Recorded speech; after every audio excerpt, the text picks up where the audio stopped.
afternoon, all my loyal fans, and welcome back to the Darth Mohawk Show. I am your host, Darth Mohawk. So, I'm going to be continuing my playthrough of Super Mario RPG Legends of the 7 Stars today, which has been very, very delayed by the fact that I made some extremely evil, recording mistakes, like I always do when I'm trying to record this game for some reason. I've had the worst luck with recording RPG, let me tell you. I did the first few segments. I'm pretty sure I messed up the sound a little bit previously. I either said it too loud or too soft. And then my file erased itself. That was a big bummer, so I had to go back and get back where I was. If I had been any farther into the game, I would have been seriously angry.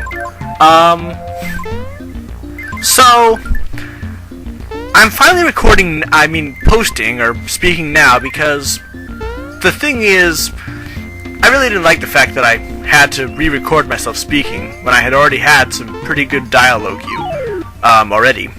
So, anyway, that's kind of unimportant now. The important thing is that I'm back, and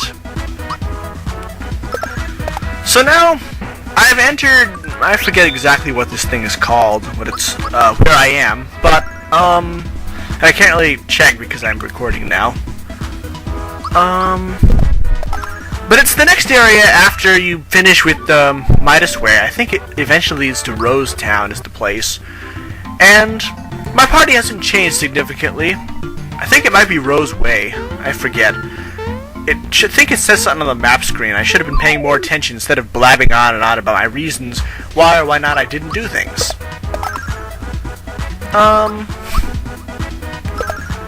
So basically I'm just going to be going about through the area at the moment, kind of just fighting.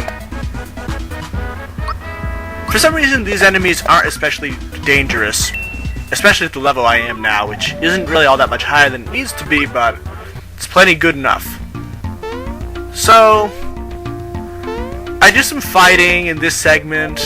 I spend a long time trying to get onto that gosh darned yellow brick before I realize I have to do an even more tricky jump off of this one onto that one. I got there, as you can see, then I fell off.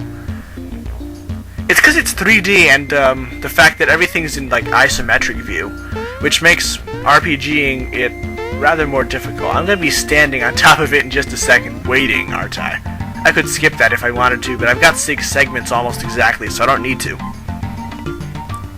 So I left and came back, I guess. Now, the problem with recording RPG, or any RPG specifically, is the fact that if you're not in a town talking with people and you don't have anything to talk about, it gets really boring to just watch me running around doing like the chicken dance or whatnot. So what I'm going to try to do here is spice things up a bit. Maybe, since I don't seem to be doing anything important, maybe I'll add some music. Yeah, that sounds like a good idea. I've done that before, it works for me now. Let's add some music and talk on top of that. Okay, so today I'm going to be talking about the game of Fire Emblem. More specifically, the series of games Fire Emblem Path of Radiance and its sequel that follows up that's called Radiant Dawn. So you have this guy, okay? His name is Ike. He's the son of a famous mercenary type called Grail. And he's not very experienced in the ways of battle. So, naturally, the first chapter or so, well, actually the first couple of chapters, is just basically him learning how to be a real mercenary who kills people. So, he lives in a nation that's on a continent that was flooded like 600 years ago. Yeah, bad times happened then. And after the first couple of chapters, he figures out the ropes. The kingdom he lives in, which is called Crimea, or however they pronounce it in the game, because I don't really care about official pronunciations if you ever heard talk anyway. It gets invaded by the neighboring kingdom, Dayan, who are the typical black-clad guys with no faces, and they're evil and all that. So they invade, they take over, they beat the guys down.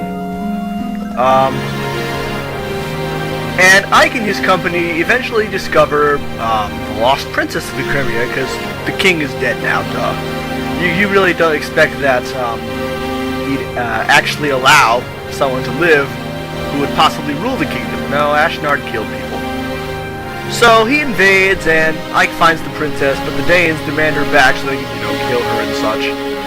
But the mercenaries don't like that, so they take her to the neighboring country of Gallia, which is See, there are two kinds of people in this Fire Emblem universe. You have standard people, who they call Bjork, and then you have the Lugus, shape-shifting, I guess demi-human would be a good word, But, they have the power to turn into different types of animals and such. The beast tribes can turn into cats, tigers, and lions. Bird tribes, ravens and hawks, and a few herons. And the dragon tribes, who live in the mountains and don't care about anything at all, ever. So yeah, they go down there, but they get chased down by this evil woman named Petrin, who kills off Ike's father.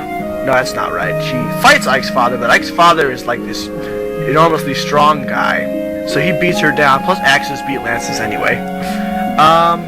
And then another guy, the Black Knight, comes, and they have a vicious duel in the forests of Gallia, and Grail dies, so Ike's distraught about that, but he has to lead the mercenary company in exchange. Some other people don't like that, so they just leave. And the next few chapters basically focus on getting the princess to the largest and oldest country on the continent, called Begnion. So they have to get there while also evading the Dane forces that are, chasing them down and all that junk. You know how it is. The Danes, they don't decide to lose importance. So they get there eventually. They board a ship by a guy named Nasir, who's secretly a white dragon in disguise, but you don't find that out until later. They get the princess to Begnion. The Begnion Empress is found. They talk with her. They do him a few favors in the next couple of chapters. And then, in a massive 4-part battle, they fight a really fat guy named Oliver, who likes to take prisoner Lugus and keep them as, like, projects of beauty and whatnot. And they find a few of the long-lost herons who were massacred like 20 years ago. Their forest was burned to shreds, and all that jazz.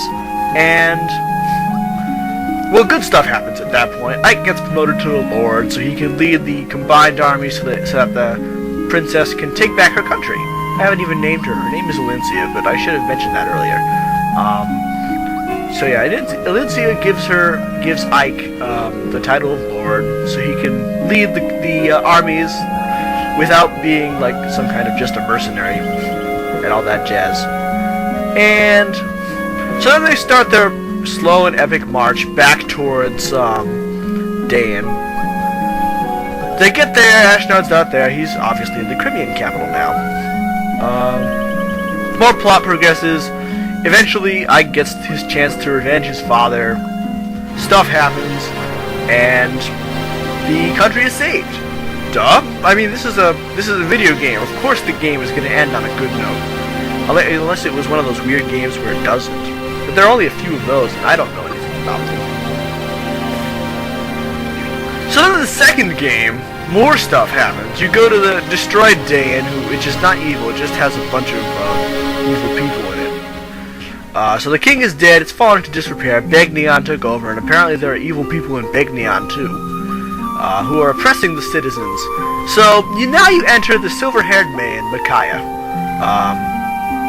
And she leads the Dawn Brigade, and over the course of a few chapters or so, she finds the lost prince of Dain, Ashnard's son apparently, and leads a successful revolution to take back the country from the Begnion oppressors.